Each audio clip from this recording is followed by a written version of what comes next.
السلام عليكم. زي ما شفت في الصورة المصغرة أو عنوان الفيديو هشرح لك إزاي تخلي دمك 400 أو 370 بشكل أدق. السر هنا هي مجموعة شخصيات هتخليها مع بعض وهتعمل خدعة بسيطة تخلي دمك بالشكل ده وتقدر تقتل العدو بكل أريحية. أنا يوليوس ويلا نبدأ مع المقطع. شوف كده معايا انا اخدت كام ضربة حتى قدر يقتلني.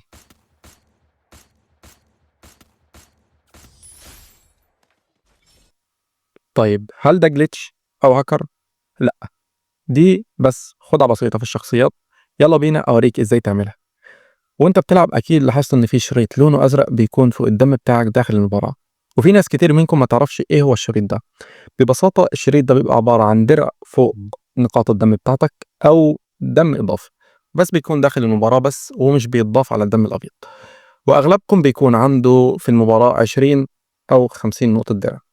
هشرح لك ازاي تخلي عندك 170 نقطة درع اضافي ويبقى مجموع نقاط الدرع عندك هي 370.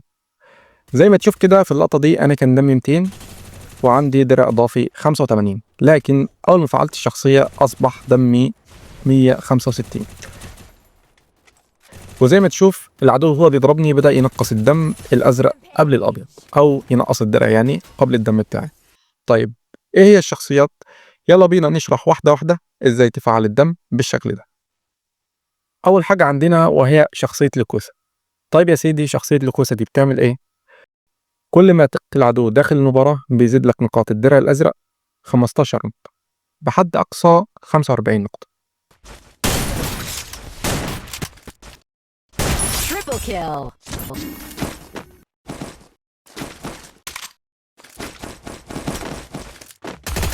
Dominating. ثاني شخصية معانا وهي شخصية انطونيو. وانطونيو بيزيد لك الدرع الازرق بشكل دائم 20 نقطة، وبكده يكون اجمالي النقاط عندنا هي 65 نقطة.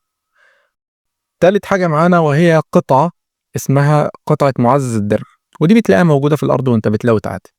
أو قطعة تانية اسمها توسيع السترة، ودي بتكون موجودة في المستودع أو في الدروبات الموجودة داخل المباراة، ودي بتزيد لك الدرع الأزرق 20 نقطة. وبكده يبقى عندنا 85 نقطة درع أزرق، يعني إجمالي الدم عندنا 285.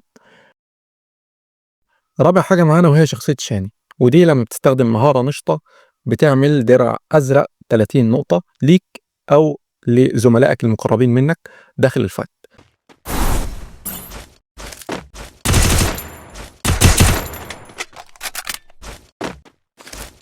وبكده بيكون بقى إجمالي الدم عندنا 315 نقطة.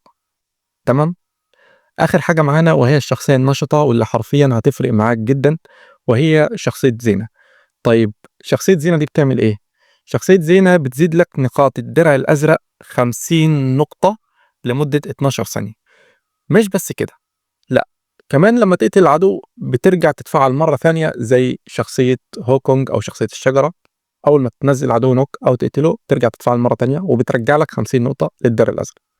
يعني كده لما تستخدم شخصية شاني مع شخصية زينة هيزود لك الدم 80 نقطة، وانت كان عندك 85 نقطة من شخصية لوكوثا وأنطونيو. بكده يكون إجمالي الدم عندك هو 365.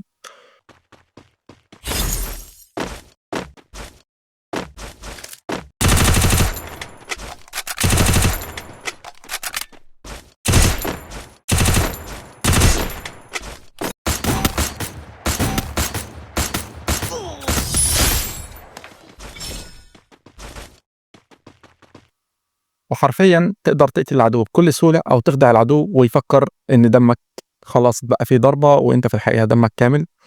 وبس كده خلصنا شرح الشخصيات. لو عجبك المقطع ما تنساش تدعمني بلايك واشتراك، واكتب لي في التعليقات حابب تعرف ايه تاني عن لعبة فري فاير.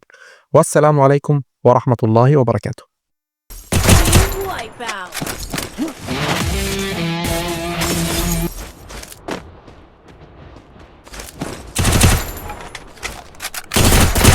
Double kill.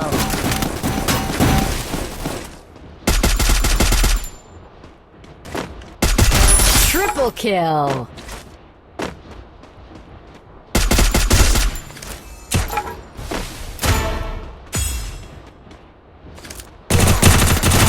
Quadra kill.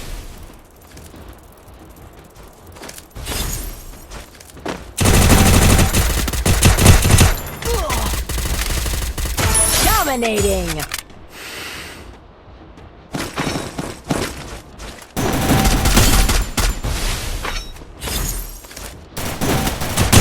Unstoppable.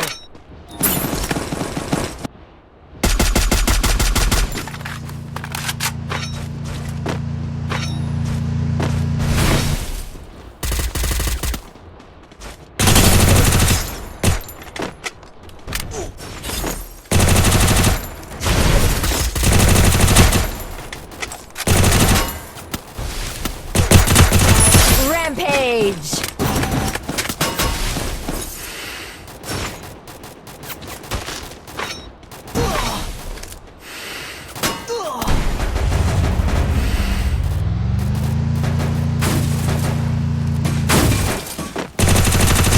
Killing spree.